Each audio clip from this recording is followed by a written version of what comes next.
ஸ்ரீ குருப்யோ நமஹ. இது ஸ்ரீ முத்துக்காளி ஜோதிடம், ஆஸ்ட்ரோ முத்து ரமா பாலாஜி, கோவையிலிருந்து. இது குரோதி வருடம் பங்குனி மாதம். இதற்கு உண்டான கிரக நிலை விசேஷ தினங்கள் என்ன அப்படின்னு பார்க்கலாம். மாத பிறப்பு 14/3/2025 மாலை 6:50 சூரியன் மீன ராசிக்குள்ள பிரவேசம் பண்றார். பங்குனி மாத பிறப்பு. கிரக நிலைன்னு பார்த்தோம்னா, ரிஷபத்துல குரு, மிதுனத்துல செவ்வாய், அன்னைக்கு சிம்ம ராசியில சந்திரன் இருக்கார், கன்னியில் கேது, கும்பத்தில் சனி, மீன ராசிக்குள்ள சூரியன் பிரவேசம் பண்றார். ஏற்கனவே அங்க ராகு, புதன், சுக்கிரன் வக்ரகதியில அங்க பிரயாணம் பண்ணிட்டு இருக்கார். இப்போ இது மாத ஆரம்பத்துல இருக்கக்கூடிய கிரக நிலை. அடுத்தடுத்து கிரகங்களுடைய நகர்வு எப்படி இருக்குன்னா, 15/3/2025 அன்னைக்கு புதன்கிழமை புதன் கிரகத்தினுடைய வக்ர பயிற்சி ஆரம்பமாகிறது. புதன் நேர்கதியில் இருந்தவர் வக்ரமாகிறார். 29 மார்ச் அன்று சனி மீனராசிக்குள்ள பிரவேசம் பண்றார். அன்னைக்குதான் சனி பயிற்சி, அன்னைக்கு கிரகணம். அடுத்தது 2-4 ஏப்ரல் 2ஆம் தேதி செவ்வாய் கடகராசிக்குள்ள வர்றார். மிதுனத்திலிருந்து கடகத்துக்குள்ள பிரவேசம் பண்றார். 7ஆம் தேதி ஏப்ரல் அன்னைக்கு புதனுடைய வக்ரகதி நிறைவு பெற்று அவர் நேர்கதிக்கு திரும்புறாருன்னு வச்சுக்கோங்க. அடுத்து 13-4 ஏப்ரல் 13 அன்னைக்கு சுக்கிரன் அவருடைய வக்ரகதி முடிவு பெறுறது. இதுதான் மாத ஆரம்பத்துல இருக்கக்கூடிய கிரகங்கள். Towards the end of the month, பங்குனி கடைசியில இப்படிதான் மாறுறது. அதாவது 13ஆம் தேதி ஏப்ரல் அந்த இரவுக்கு மேல, இப்போ 14ஆம் தேதி இங்கிலீஷ் தேதிப்படி பார்த்தோம்னா 14/4 அதிகாலை 3:21 தமிழ் வருட பிறப்பு, விஸ்வாவசு வருடம் பிறக்கிறது. இதுதான் இருக்கக்கூடிய கிரக நிலை. இப்போ இந்த பங்குனி மாதத்துக்கு உண்டான விசேஷ தினங்கள் அப்படின்னு பார்த்தோம்னா, மார்ச் 22ஆம் தேதி பதஞ்சலி சித்தருடைய ஜெயந்தி. 29ஆம் தேதி மார்ச் அன்னைக்கு சனிப்பெயர்ச்சி இருக்கு. அன்னைக்கு அமாவாசை, அன்னைக்கு கிரகண நாளும் கூட. 30ஆம் தேதி 30/3 அன்னைக்கு யுகாதி, தெலுங்கு வருட பிறப்பு. 6-4 ஏப்ரல் 6ஆம் தேதி அன்னைக்கு ஸ்ரீராம நவமி. 10-4 ஏப்ரல் 10 அன்னைக்கு மகாவீர் ஜெயந்தி. 11-4 அன்னைக்கு பங்குனி உத்திரம். 14-4 அன்னைக்கு தமிழ் வருட பிறப்பு, விஸ்வாவசு வருடம் பிறக்கிறது. இதுதான் இந்த பங்குனி மாதத்தினுடைய கிரக நிலையும் அந்த முக்கியமான விசேஷ தினங்களும். சோ மாத இறுதியில நம்ம பார்த்தோம் அப்படின்னா, ரிஷப ராசியில குரு இருப்பார், கடக ராசியில செவ்வாய், கன்னி ராசியில கேது, மாத இறுதியில துலாம் ராசியில சந்திரனுடைய சஞ்சாரம், மீன ராசியில சூரியன், சுக்கிரன், புதன், ராகு, சனி இவர்களுடைய 5 கிரகங்களுடைய கூட்டணி அங்க இருக்கு. இப்படிப்பட்ட நிலையில தான் அடுத்த வருடமான விஸ்வாவசு வருடம் பிறக்கிறது. இந்த பங்குனி மாதத்துல இந்த கிரகங்களுடைய சேர்க்கை இந்த மாதிரி அமைவு இருக்கிறதுனால பல முக்கியமான மாற்றங்கள் நிகழும் அப்படின்னு சொல்றாங்க.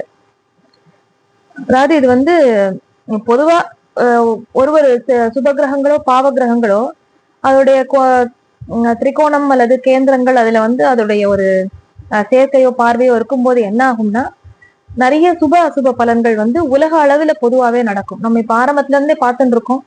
சனிக்கு எப்போ திரிகோணத்துல போய் செவ்வாய் உட்கார்ந்தாரோ, அதே மாதிரி ராகுக்கு கேந்திரத்துல போய் செவ்வாய் உட்கார்ந்தாரோ, இந்த காலகட்டம் ரொம்ப ஒரு சோதனையாகவே இருக்கிறது. கிட்டத்தட்ட நம்ம ஒரு 2-2.5 மாதங்களுக்கு மேலாகவே கொஞ்சம் கொஞ்சமா நிறைய ஒரு உலக அளவிலையும் எதிர்பாராத நிறைய விஷயங்களை நம்ம கேள்விப்படுறோம்.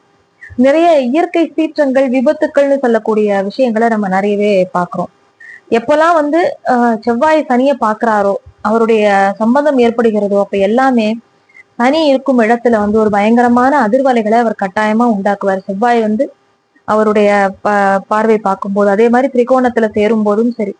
அதனால சனி பகவான் மகர ராசியில இருக்கிறப்பவும் செவ்வாய் பார்த்தாருன்னா அவருடைய 8ஆம் பார்வையா பார்ப்பார். அதே மாதிரி கும்பத்துக்கு சனி வரும்போது அவர் மிதுனத்திலேயோ இப்ப இருக்கிற மாதிரி இருந்தாருன்னா கடகத்துக்கு வரும்போது அவர் 8ஆம் பார்வையா பார்ப்பார். அப்போ செவ்வாய் எப்பெல்லாம் சனியை பார்க்கிறாரோ, சனிக்கும் செவ்வாய்க்கும் எப்பெல்லாம் அந்த ஒரு திரிகோணத்துல ஒரு தொடர்பு ஏற்படுகிறதோ, அப்பெல்லாம் நிறைய மாற்றங்கள், அந்த சீற்றங்கள் இதெல்லாம் நிகழக்கூடிய வாய்ப்புகளை நம்ம பொதுவா பாக்குறோம். இப்ப இந்த பங்குனி மாதமும் இதற்கு விதிவிலக்கல்ல. அதே போல அடுத்து வர இருக்கக்கூடிய அந்த ராகுகேது பயிற்சி அந்த காலகட்டத்திலயுமே வந்து நம்ம நிறைய வந்து இந்த கிரகங்களுடைய சேர்க்கை அதனுடைய பார்வைகள் மூலமா அந்த ஒரு இப்போ ராகுகேது பயிற்சிக்கு முன்னாடி இருக்கக்கூடிய அந்த இந்த 1.5 மாதங்கள் வந்து நிறைய விஷயங்கள் இந்த மாதிரி நம்ம கேள்விப்படுவோம். நிறைய ஆகாயத்துல நடக்கக்கூடிய நிறைய விமான விபத்துகள் ஆகட்டும், நம்ம ரீசெண்டா கூட கேள்விப்பட்டோம் நிறைய. அதே போல பேரிடர் அப்படின்னு சொல்லக்கூடிய விஷயங்கள் வந்து நிறைய நடக்கிறத நம்ம பாக்குறோம். ஏன்னா சனியும் ராகுவும் வந்து ஒரு இதுல சேரும் போது ஒரு கட்டத்துல அப்போ அந்த நெருக்கமான சேர்க்கை அப்படிங்கிறது ரொம்ப ஒரு அந்த இடமே வந்து ஒரு யுத்தகலம் மாதிரி ஆயிடும்னு வச்சுக்கோங்க. அந்த மாதிரியான ஒரு பலன்களை தான் அது கொடுக்கும். இந்த நிலைமையில இப்ப வந்து இந்த பங்குனி மாதம் எல்லா ராசி லக்னத்துக்கும் எந்த விதமான பலன்களை கொடுக்க போறது அப்படின்னு நம்ம பார்க்கலாம். ஏன்னா இப்ப நம்ம ஆல்மோஸ்ட் இந்த பங்குனி மாதம் முடிஞ்சு புது வருஷம் சித்திரை மாசம் பிறக்கிறது இல்லையா, அதுல இருந்து ஒரு அடுத்த ஒரு 1.5 மாதங்களுக்குள்ளேயே நமக்கு வந்து ஒரு மாதத்துக்குள்ளேயே அடுத்த முக்கியமான பயிற்சிகளுக்காக காத்திருக்கும். ராகுகேது பயிற்சியும் குரு பயிற்சியும் இருக்கு. அப்போ அதன் மூலமா நிறைய நல்ல விஷயங்கள் எல்லா ராசி லக்னக்காரர்களுக்கும் நிறைய நடக்க இருக்கு. அதனால சனிப்பயிற்சி பலன்கள் ஏற்கனவே நம்மளுடைய சேனல்ல போட்டிருக்கிறத நீங்க பார்த்து நல்ல ஆதரவு கொடுத்துருக்கீங்க, மிக்க நன்றி. அதே போல மாசி மாத பலன்களும் நம்ம போட்டிருந்தது நிறைய நல்ல வரவேற்பு இருக்கு. இப்ப இந்த பங்குனி மாதத்திற்கு உண்டான ஒரு ராசி லக்னத்துக்காரர்களுக்கும் உண்டான பலாபலன்களை விரிவாக பார்க்கலாம். இது மிதுன ராசி மிதுன லக்னக்காரர்களுக்கு உண்டான பங்குனி மாத ராசி பலன். மாத ஆரம்பத்தில் உங்களுடைய ராசிக்குள்ளேயே லக்னத்திலேயே செவ்வாய் இருக்கார். ஏப்ரல் மாதம் 2ஆம் தேதி அவர் வந்து கடகராசிக்கு பயிற்சி ஆகிறார். 4ஆம் இடத்தில் கேது, 9ஆம் இடத்தில் சனி பகவான். அவர் 29ஆம் தேதி மார்ச் அன்று பயிற்சியாகி 10ஆம் இடத்துக்கு போறார். 10ஆம் இடத்துல வந்து கிரகங்களுடைய சேர்க்கை என்ன, ராகு, சூரியன், சுக்கிரன், புதன், அப்புறம் சனியும் பயிற்சியாகி அங்க போயிடுவார் பாதி மாதத்துல. 12ஆம் இடத்துல குரு. மிதுன ராசிக்காரர்களுக்கு வந்து அதாவது 50-50 ஒரு பாதி நற்பலன்கள் பாதி அசுப பலன்கள்ங்கிற மாதிரி தான் இது நாள் வேலை நடந்துட்டு இருக்கு. உங்களுடைய ராசி அதிபதி வந்து புதன் இப்போ 10ஆம் இடத்துல நீச்சமா இருக்கார். ஆனா நீச்ச பங்கம் கிடைச்சிடுது அவருக்கு. ஏன்னா அங்க வந்து சுக்கிரன் உச்சத்துல இருக்கார். அப்போ அதே நேரத்துல சுக்கிரன் வந்து பரிவர்த்தனா யோகத்துல உட்கார்ந்துருக்கார். குருவுடைய இடத்துக்கு சுக்கிரனும் சுக்கிரனுடைய இடத்துல குருவும் பரிவர்த்தனா யோகத்துல உட்கார்ந்துருக்காங்க. 10ம் 12ம் பரிவர்த்தனையா இருக்கு. இப்போ குரு வந்து உங்களுக்கு பாதக அதிபதி உங்க ராசி லக்னத்திற்கு. அவர் 12ல போய் மறையறது ஒரு வகையில நல்லது. அப்ப வீடு கொடுத்த சுக்கிரனும் உச்சமா இருக்கார். இப்ப குருவுடைய பார்வை வந்து உங்களுடைய ராசிக்கு 4, 6, 8ஆம் இடங்களுக்கு படுறது. இப்ப நிறைய பேருக்கு வந்து ஆரோக்கியம் சம்பந்தமான சிக்கல்கள் வந்து ஆல்ரெடி இருக்கும், போயின்னு இருக்கும். நிறைய மருத்துவ செலவுகள், அது சம்பந்தமான சொத்து சம்பந்தமான சிக்கல்கள், அதுல ஏதாவது கடன் தொந்தரவுகள் இந்த மாதிரி எல்லாம் நிறைய இருக்கும். ப்ராப்பர்ட்டியை சேல் பண்றதுக்குன்னு இல்ல ஏதாவது ஒரு டாக்குமெண்ட்டை பிளட்ஜ் பண்ணிருப்போம் நம்ம வேற எதுக்காவது லோனுக்கு, அதை திருப்பி மீட்க முடியுமாங்கிற பிரச்சனை, இந்த மாதிரி நிறைய விஷயங்கள் போயின்னு இருக்கும். அதுல இருந்தெல்லாம் உங்களுக்கு ஒரு ரிலீஃப் கிடைக்கும். அது வந்து இன்னொரு 1.5 மாதங்களுக்குள்ள. ஏன்னா கேதுவும் வந்து உங்களுடைய 4வது இடம் சுகஸ்தானம்னு சொல்லக்கூடிய 4ஆம் பாவத்துல இருந்து கேது விலகி 3க்கு வந்துடுவார். அப்ப என்ன ஆகும்னா புதனுடைய வீட்டுல கேது போறாரு இல்லையா, அப்ப வந்து உங்களுடைய ராசிநாதன் புதன். அப்போ உங்களுடைய சொத்து சம்பந்தமான ஏதாவது பத்திரம் இதெல்லாம் வந்து ஒரு இதுல கைமீறி போயிடுங்கிற லெவல்ல இருந்ததுலாம் உங்களுடைய மற்ற சுபகிரகங்களுடைய பார்வை அடிப்படையில அது ஓரளவு சுமூகமா முடியக்கூடிய வாய்ப்புகள் இருக்கு. நிறைய பேருக்கு மருத்துவ செலவு வந்து தீரும். அப்புறம் அந்த சொத்துக்கள் விஷயங்கள் எல்லாமே சரியாயிடும் சொல்லியிருக்கோம். அதாவது ஒரு சொத்தை வந்து நம்ம வித்துட்டு ஒண்ணு வாங்குறோம், அந்த மாதிரி ஒன்னு டிஸ்போஸ் பண்ணிட்டு புதுசா ஒரு லோனோட சேர்த்து ஒண்ணு வாங்குறோம், அந்த மாதிரியான சில சுப செலவுகளையும் அவர் கொடுப்பார். அதை மறுக்கிறதுக்கு இல்லை. ஏன்னா உங்களுடைய லக்னத்துக்கு 12ஆம் அதிபதி 5-12க்கு உண்டான சுக்கிரன் உச்சத்துல இருக்கார். இப்போ உங்களுக்கு கட்டாயமா ஏதாவது ஒரு சுப விரயத்தை அவர் கொடுத்துதான் ஆகணும். அது உங்களுடைய பூர்வீக வகையில இருக்கலாம், உங்களுடைய மூத்த குழந்தைக்கான ஒரு நல்ல விஷயங்களுக்கு உண்டான செலவா இருக்கலாம். மூத்த குழந்தையோட ஆரோக்கியத்தையும் கொஞ்சம் கவனமா நீங்க பாத்துக்கணும். அதுலயும் ஒரு விஷயங்கள் போயின்னு இருக்கும் உங்களுக்கு. உங்களுடைய சுய ஆரோக்கியத்துல அக்கறை தேவை. அது மட்டும் கொஞ்சம் கேர்ஃபுல்லா இருக்கணும். அதாவது தேவையற்ற விவாதங்கள் யாருடையும் செய்யாம இருக்கணும். நம்மளுடைய பாயிண்ட் கரெக்ட் அப்படின்னாலும் கொஞ்சம் அமைதியான முறையில அதை நம்ம சொல்லிட்டு விட்டுட்டோம் அப்படின்னா நமக்கு நல்லது. ஏன்னா உங்களுடைய சத்ருஸ்தானம் 6ஆம் இடம்னு சொல்லக்கூடிய ருண ரோக சத்ருஸ்தானத்துக்கு உண்டான செவ்வாய் வந்து உங்க ராசிக்குள்ளேயே உட்கார்ந்துட்டு இருக்காரு. அதே நேரத்துல அவர் 2ஆம் இடம் வாக்குஸ்தானத்துக்கு போவார். பேச்சால பிரச்சனை வர்றது இந்த மாதிரி விஷயங்கள்லாம் இருக்கும். அதுல கொஞ்சம் கேர்ஃபுல்லா இருக்கணும். அதாவது கணவன் மனைவி உறவு நிலை வந்து நல்லபடியாவே போயிட்டு இருக்கும். மனைவிக்காக சில சுப செலவுகள் பண்றதோ, அவங்களோட ஏதாவது ஒரு பிரயாணம் பண்றதோ, அந்த மாதிரியான விஷயங்களும் நடக்கும். தொழில் சம்பந்தமான விஷயங்கள்ல சில பேர் வந்து ஆல்ரெடி ரன் ஆயிட்டு இருக்கிற தொழில்ல வந்து ஒரு பகுதியை க்ளோஸ் பண்ணிட்டு நம்ம இன்னொன்னு புதுசா ஒண்ணு எக்ஸ்பான்ஷன் ஒண்ணு பண்ணுவோம், இல்ல ஒரு இது புதுசா ஆட் பண்ணுவோம், ஒரு புதுசா இன்னொன்னு சேர்த்து செய்யலாம், நம்ம ஆல்ரெடி பண்ணிட்டு இருக்கல, அந்த மாதிரியான சில ஒரு சேஞ்சஸ் பண்றதுக்கு யோசிப்பீங்க. அதுக்கு கொஞ்சம் டைம் எடுத்துக்கிறது நல்லது. ஏன்னா உங்களுடைய லாபஸ்தானத்துக்கு அதிபதியான செவ்வாய் வந்து இப்போ அவர் நீச்சத்தை நோக்கி போயிட்டு இருக்கார். அடுத்தவர் வந்து கடகராசிக்குள்ள நுழையிறாரு இல்லையா, அப்போ அவர் நீச்சத்துக்கு போவார். அது வந்து உங்களுக்கு ரொம்ப சாதகமான பலன்களை கொடுக்கும்னு சொல்ல முடியாது. அதனால உங்களை வேலைய உங்களுடைய தொழில் விஷயத்துல ரொம்ப பிரம்மாண்டமா யோசிக்க வைக்கிற அதே நேரத்துல அது உங்களுக்கு எவ்வளவு தூரம் கை கொடுக்குங்கிறத கொஞ்சம் யோஜனை பண்ணிட்டு நீங்க செய்யணும். ஏன்னா உங்களுடைய அஷ்டமாதிபதினு சொல்லக்கூடிய சனி பகவானும் வந்து உங்களுடைய தொழில் ஸ்தானத்துக்குள்ள நுழையிறார். அப்ப எதிர்பாராத சில மாற்றங்களை கொடுப்பார் அவர். அதுல வந்து சந்தேகமே கிடையாது. அடுத்தது நிறைய பேருக்கு வந்து வெளியூர் பிரயாணம், ஏதாவது ஒரு வெளி மாநிலங்களுக்கோ தூர தேசங்களுக்கோ போய் வேலை செய்யக்கூடிய வாய்ப்புகள், அதை எதிர்பார்த்து காத்துட்டு இருக்கிறவங்களுக்கு இப்ப அது நடக்கும். அதாவது இந்த 1 இயர்க்குள்ள சேஞ்ச் பண்ணிருந்தீங்க அப்படின்னா பிரச்சனை இல்லை. இல்லைன்னா சில பேருக்கு புதிய மாற்றங்கள் நிகழும். அதற்கு உண்டான ரொம்ப ஃபேவரபிளான ஒரு காலகட்டம்னு இதை சொல்லலாம். குலதெய்வத்துடைய வழிபாடை வந்து ரொம்ப ரொம்ப அதிகப்படுத்திக்கணும். அதன் மூலமா இப்ப நிறைய பேருக்கு குலதெய்வ கோவிலுக்கு போறதுல சில தடைகள்லாம் இருந்திருந்ததெல்லாம் இப்ப விலகி இருக்கும்.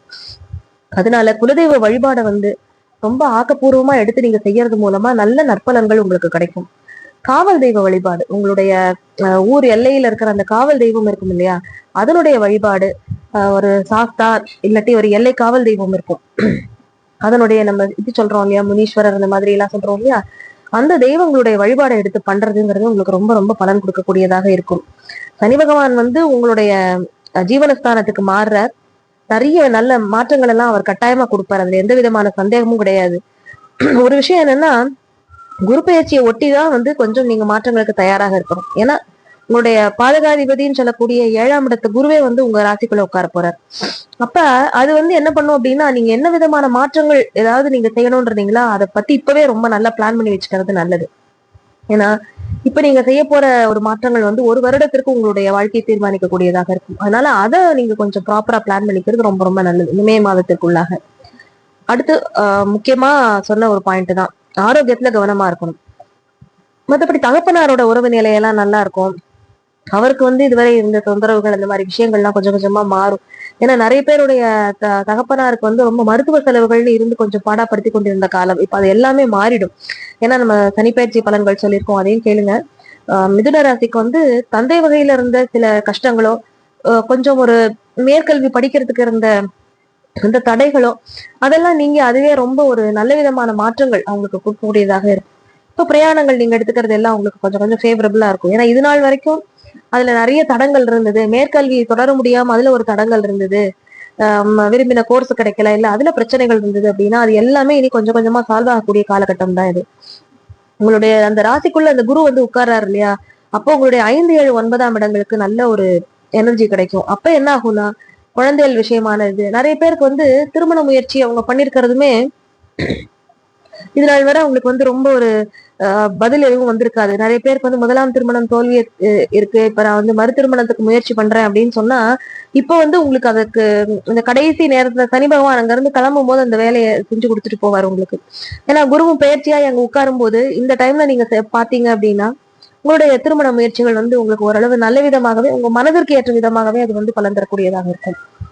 அதனால மிதுன ராசிக்காரர்களுக்கு வந்து அடுத்து வரக்கூடிய வருடத்திற்கு உண்டான ஒரு நல்ல ஒரு மாற்றத்தை இப்பவே உங்களுக்கு வந்து அது ஒரு குறிக்காமிச்சு வச்சுட்டு தான் போகும் இந்த பங்குனி மாத கிரக நிலைமைகள். அதனால வரப்போற அந்த எதிர்காலத்துக்கு உண்டான பிளானிங்கை வந்து இப்ப நீங்க நல்லா சரியா பண்ணிக்கிறது மூலமா அடுத்து வரக்கூடிய அந்த 2.5 வருடங்கள், ஏன்னா சனிதான் முழுசா ஆள போற அதே சமயத்துல குரு பகவான் வந்து ஒரு வருடத்திற்கு அவருடைய நற்பலன்களை உங்களுக்கு கொடுப்பார்.